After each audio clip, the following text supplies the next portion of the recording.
L'histoire est toujours écrite par les vainqueurs. Cette phrase de Winston Churchill résonne d'une manière étrange lorsque l'on évoque le destin de Giulia de Medici, car au cœur de la glorieuse Renaissance italienne, dans une Florence éclatante de marbre, de soieries et de pouvoir, il y eut une jeune fille que l'on tenta d'effacer.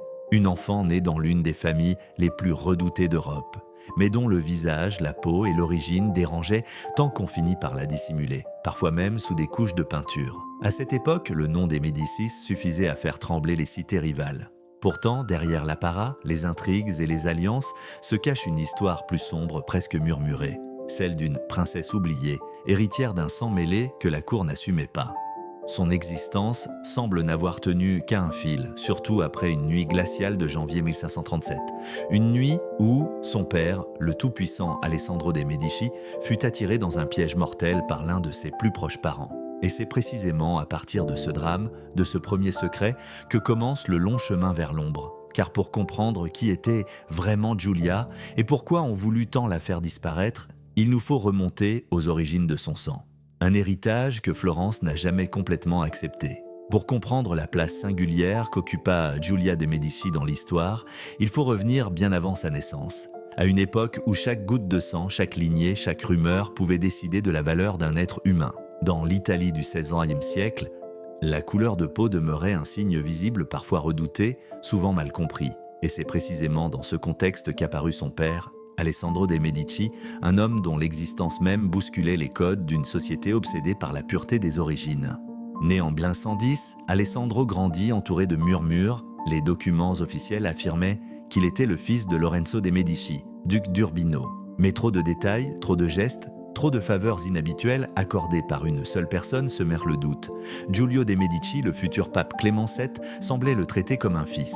Un enfant choyé, protégé, élevé au-dessus de son rang réel. Dans Florence, on ne tarda pas à souffler que le père véritable était le pape lui-même, et que sa mère, Simonetta da Colevecchio, n'était qu'une servante d'origine obscure.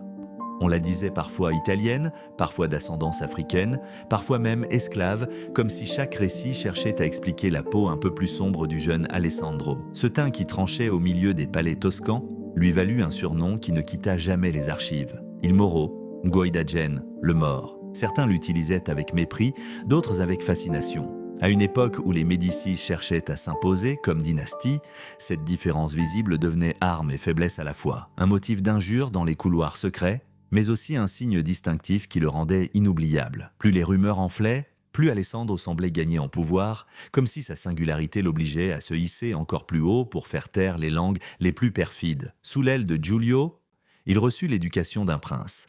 Langues anciennes, diplomatie, stratégie militaire, raffinement des arts. Il fréquentait les familles les plus prestigieuses, dînait avec les érudits, apprenait l'art de gouverner sans jamais laisser paraître la moindre faiblesse. Et lorsque Giulio devint pape, la progression d'Alessandro devint irrésistible.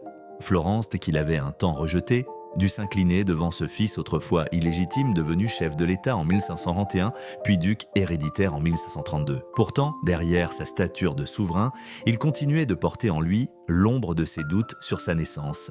Les nobles florentins, souvent jaloux, ne pardonnaient pas à cet homme d'avoir gravi les marches du pouvoir en dépit d'un sang mêlé. Ils scrutaient ses traits, sa peau, ses cheveux, cherchant à confirmer leurs soupçons. Et quand naquit Giulia, sa fille adorée, le même regard insistant se posa sur elle. Une enfant dont la peau semblait rappeler, d'une manière encore plus douce mais tout aussi évidente, un héritage africain insaisissable. Ainsi, dès sa venue au monde, Giulia portait déjà le poids d'une histoire que Florence ne savait pas nommer. Une enfant née entre lumière et controverse, mêlant dans son sang la puissance des Médicis et la trace d'un continent lointain. Un destin à la fois noble et fragile, promis à être observé, jugé, mais rarement compris. Et c'est dans ce climat d'admiration mêlée de méfiance qu'allait surgir l'événement qui bouleversa tout. La chute soudaine et violente de son père, le duc Alessandro, ouvrant la voie à une nouvelle série de drames qui marquerait la vie de la jeune Giulia pour toujours. Lorsque Giulia n'était encore qu'un nourrisson, son père, Alessandro de Medici, atteignit l'apogée de son pouvoir. Florence venait de traverser des années de révoltes, de sièges et de luttes intestines. La réinstallation des Médicis aux commandes, orchestrée par le pape Clément VII et l'empereur Charles Quint, transforma Alessandre en figure incontournable d'un nouvel ordre. Celui d'une cité désormais dirigée non plus par des républiques instables, mais par une dynastie assumée. À peine âgé d'une vingtaine d'années, Alessandro reçut les attributs et les responsabilités d'un souverain. Pour les Florentins les plus modestes, il était un protecteur, un homme qui parlait leur langue et qui semblait comprendre la dureté de la vie du peuple. Mais pour une grande partie de la noblesse, surtout celle exilée ou déchue après le retour des Médicis, il incarnait la défaite, l'humiliation et surtout une entorse insupportable à l'orgueil florentin. Un duc au teint foncé, soupçonné d'être le fils d'une servante et dont la légitimité dépendait davantage de la faveur pontificale que de l'adhésion populaire. Les critiques ne se firent en féroces, on l'accusait d'être volage, dépensier, trop attaché au plaisir et aux femmes de la cour, on le traitait de tyran, de débauché, d'incompétent. Mais derrière ces attaques se cachèrent des enjeux plus sombres. La haine politique, la frustration des familles dépossédées et le racisme latent d'une époque qui supportait mal qu'un homme ne correspondant pas aux canons européens tienne dans ses mains tant de pouvoir. Pourtant, Alessandro avançait imperturbable. Il se maria même, en 1536, avec Marguerite d'Autriche, la fille illégitime et chérie de Charles Quint. Mais ce mariage politique ne changea rien aux murmures, car le cœur d'Alessandro appartenait toujours à une autre femme, Taddea Malaspina, la mère de Giulia. Avec elle, il trouvait un équilibre, un refuge bien différent des alliances pilon-froides imposées par la raison d'État. C'est à cette époque que le destin, déjà fragile, se brisa pour de bon. Le 6 janvier 1537, alors que l'hiver enveloppait Florence de son silence glacé, Alessandro accepta une invitation qui semblait anodine. Un entretien privé avec son cousin Lorenzino de' Medici, un jeune homme cultivé, proche de lui, presque un ami. Mais derrière les portes closes de cette rencontre prétendument intime, la trahison frappa. Lorenzino, que personne ne soupçonnait, poignarda le duc sans pitié, mettant fin à sa vie à seulement 26 ans. L'assassinat fut si soudain, si inattendu, que Florence elle-même vacilla. Certains applaudirent, d'autres tremblèrent, mais tous comprirent que l'événement changerait l'histoire. Car Alessandro mourait sans héritier légitime, et ses enfants, dont la petite Giulia, n'avaient que leur nom, leur enfance, et la menace d'être balayés par les nouvelles ambitions de la famille. Cette nuit-là, ce ne fut pas seulement un duc qui tomba, ce fut le pilier d'une lignée, la protection d'une famille fragile et l'espoir d'une petite fille qui, sans le savoir encore, venait de perdre bien plus qu'un père. Avec ce meurtre, commençait pour Giulia un long exil intérieur, une vie où l'ombre remplacerait la lumière et où chaque souvenir de son père entrait les couloirs de son destin. Après l'assassinat brutal d'Alessandro, la Florence qu'il avait dirigée avec tant de force contrastée se transforma en un tourbillon de décisions politiques. Les partisans des Médicis de la branche principale s'empressèrent de restaurer la stabilité. Et pour cela, le pouvoir devait passer entre d'autres mains. Le jeune Cosme de' Medici, tout juste adolescent, fut choisi pour devenir le nouveau duc. Une décision qui, sans le dire ouvertement, reléguait les enfants d'Alessandro au rang d'accident de l'histoire. Giulia, encore trop petite pour comprendre ce qui se tramait, devint malgré elle l'un des premiers sacrifices silencieux de ce changement de régime. Elle fut séparée de sa mère, confiée à la Villa di Castello, un havre verdoyant situé à quelques kilomètres de Florence. Là, Maria Salviati, la mère de Cosme, veillait sur la demeure avec une rigueur mêlée d'une douceur austère. Maria n'était pas une femme de tendresse facile, mais elle avait un profond sens du devoir. Et dans les yeux de cette petite fille privée de père, elle reconnut une vulnérabilité qui l'émeut davantage qu'elle ne voulait l'admettre. Giulia fut accueillie non pas comme une héritière, mais comme un enfant à protéger, une enfant que le destin avait déjà trop marquée. C'est dans cette villa paisible, parmi les cyprès, les bassins et les fontaines, que Giulia rencontra celle qui allait devenir sa compagne d'enfance. Bia de' Medici, la fille peu naturelle de Cosme. Bia avait tout juste 2 ans de plus, une enfant vive, joyeuse, parfois capricieuse, mais d'une affection spontanée. Entre elles, le lien se fit immédiatement. On les voyait courir dans les jardins, se disputer pour une poupée, puis se serrer l'une contre l'autre pour apaiser une peur nocturne. Elles partageaient la même chambre, les mêmes jeux et surtout la même étrange condition.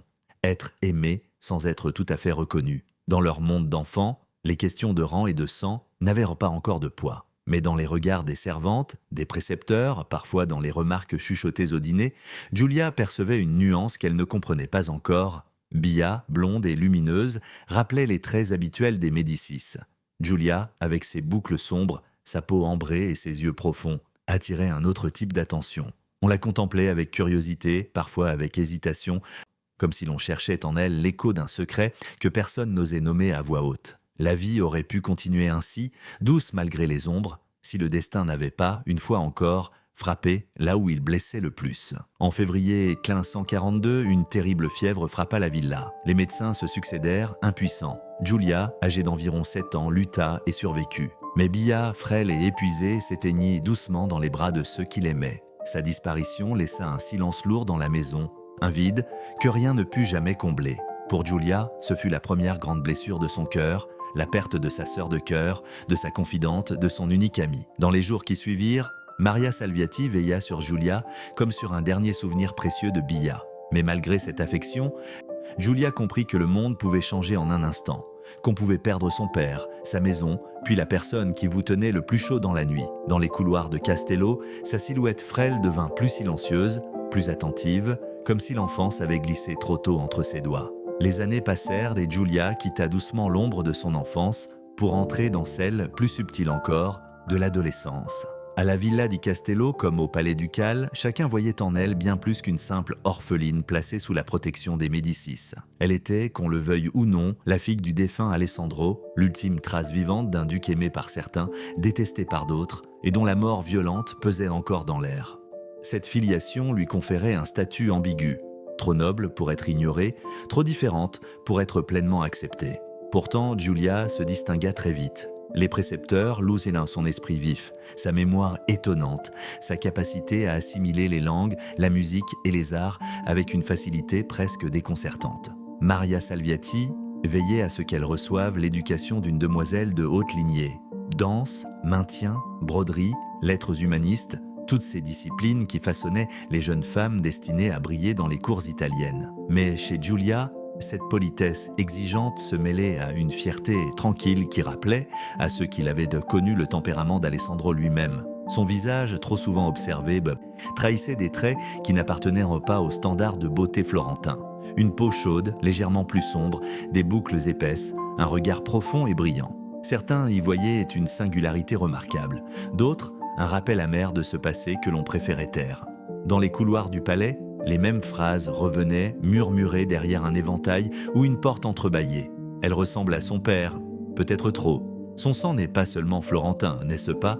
Giulia entendait parfois ces bribes et apprenait ainsi, malgré elle, que son apparence devenait un sujet de conversation presque aussi important que son rang. Un épisode marqua particulièrement cette époque. Giulia avait 12 ou 13 ans lorsqu'elle reçut un manteau de cheval pour une présentation officielle. La pièce, somptueuse en théorie, avait été mal exécutée. Trop court, sans les ornements imposés par Eleonora di Toledo, l'épouse raffinée et intransigeante de Cosme. En découvrant l'erreur, Eleonora entra dans une colère froide. Sa réaction disproportionnée aux yeux de certains frappa Giulia de plein fouet. On lui reprochait non pas la tenue, mais ce qu'elle représentait. Une jeune fille dont la place dans la cour restait fragile, toujours menacée par la moindre faute ou maladresse. Pourtant, Giulia affronta ces tensions avec une dignité étonnante. Elle apprit à sourire sans se plier, à se taire sans s'effacer. Sous la surveillance constante de la cour, elle grandit en grâce, mais aussi en force intérieure. Chaque événement, chaque remarque, chaque silence la façonnait peu à peu en une jeune femme consciente de sa valeur, mais lucide sur les limites imposées par son origine. Lorsque les visiteurs étrangers venaient vers la Florence, ils louaient souvent sa beauté singulière, cette allure noble mêlée d'une chaleur venue d'ailleurs. Certains marchands espagnols, habitués à la diversité des visages méditerranéens, ne cachaient pas leur admiration. Mais pour la cour florentine, figée dans ses traditions, cette admiration extérieure dérangeait. On préférait que Giulia brille, mais pas trop. Ainsi, entre louanges sincères et regards suspicieux, elle apprenait à tracer son propre chemin. Et bientôt, ce chemin allait la mener vers un tournant décisif. Son premier mariage, conçu comme un geste politique, mais qui changera à jamais la trajectoire de sa vie. À 15 ans à peine, alors que beaucoup de jeunes filles rêvaient encore de jeux et de rubans, Giulia fut propulsée dans le monde des alliances politiques. Cosme Ier, désormais maître incontesté de Florence, décida qu'il était temps pour elle d'entrer officiellement dans l'aristocratie européenne. Son mariage devint un acte diplomatique soigneusement calculé. Giulia serait un symbole, une preuve vivante que les différentes branches des Médicis pouvaient s'unir et rayonner au-delà de la Toscane. Le choix se porta sur Francesco Cantelmo, duc de Popoli, un noble de haut rang, respecté, issu d'une ancienne famille napolitaine. L'union semblait avantageuse pour toutes les parties, elle consolidait les liens entre Florence et le royaume de Naples, tout en offrant à Giulia un statut que peu de jeunes femmes de son âge pouvaient espérer. Son trousseau et sa dot, immense, témoignaient de l'importance que Cosme accordait à cette alliance. Par sa signature, Giulia devenait duchesse, un titre qui, malgré son sang discuté, ne pouvait plus lui être contesté.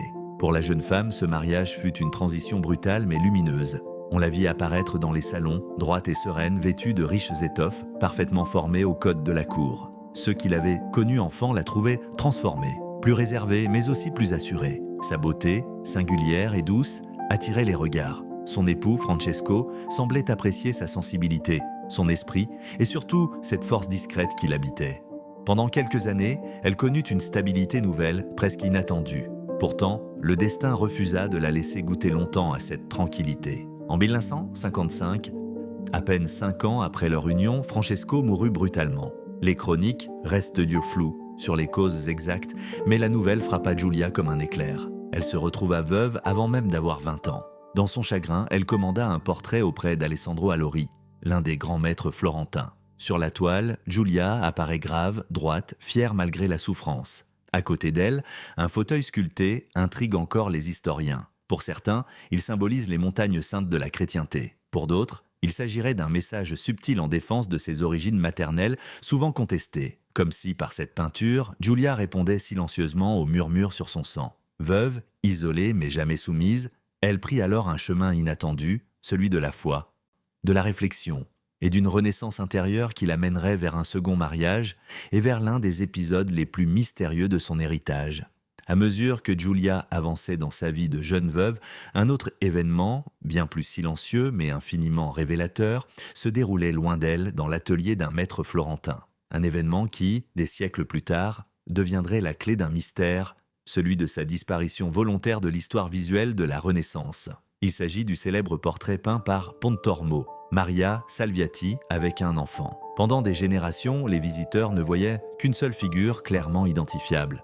Maria Salviati, la sévère et pieuse grand-mère de Cosme Ier, protectrice de la lignée, à ses côtés un enfant vaguement esquissé, presque effacé, dont la présence paraissait étrangère au tableau.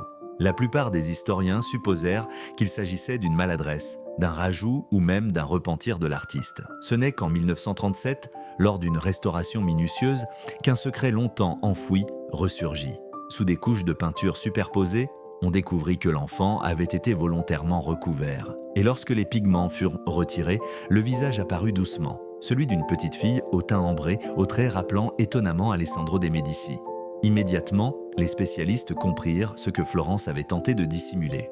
L'enfant n'était autre que Giulia. Ce geste de recouvrement, banal en apparence, révélait une vérité troublante. Quelqu'un, à une époque indéterminée, avait jugé préférable que cet enfant ne figure plus dans un portrait officiel. Était-ce par honte de ses origines métissées, par volonté de réécrire la généalogie des Médicis, ou simplement par désir de minimiser la présence des enfants illégitimes du duc assassiné? Les réponses restent floues, mais le symbole est puissant. Dans une Florence obsédée par la pureté des lignées, Giulia devenait la figure que l'on efface lorsqu'elle dérange. Les débats historiographiques se multiplièrent. Certains affirmèrent qu'il s'agissait de Bia, la fillette disparue trop tôt. Mais la comparaison des traits, la ressemblance avec D'Alessandro et surtout la proximité affective entre Maria Salviati et Giulia renforcèrent l'hypothèse dominante.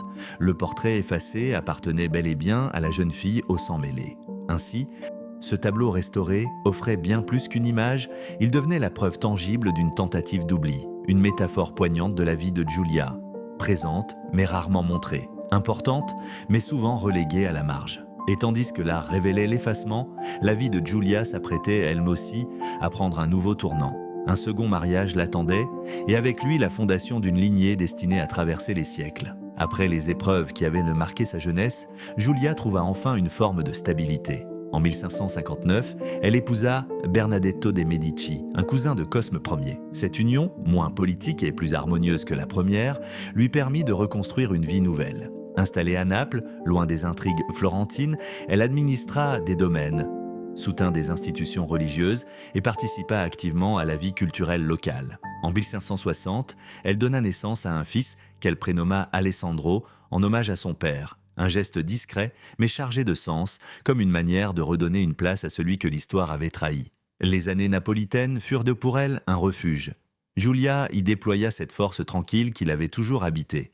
Une femme cultivée, respectée, mais consciente des marques invisibles laissées par son passé. Son mari mourut avant elle, mais elle poursuivit son chemin, veillant sur son fils et consolidant une lignée qui porterait son nom bien au-delà de ce qu'elle aurait imaginé. Julia s'éteignit en 1588, à l'âge d'environ 52 ans. Peu de chroniques mentionnèrent sa disparition, comme si sa vie avait glissé dans l'ombre avec une pudeur silencieuse. Pourtant, son fils devint prince d'Ottaviano et sa descendance perdura jusqu'au temps moderne. Ainsi, malgré les tentatives d'effacement, Julia, la princesse oubliée, laissa une trace indélébile. Une vie discrète, mais un héritage qui continue, encore aujourd'hui, à défier l'oubli.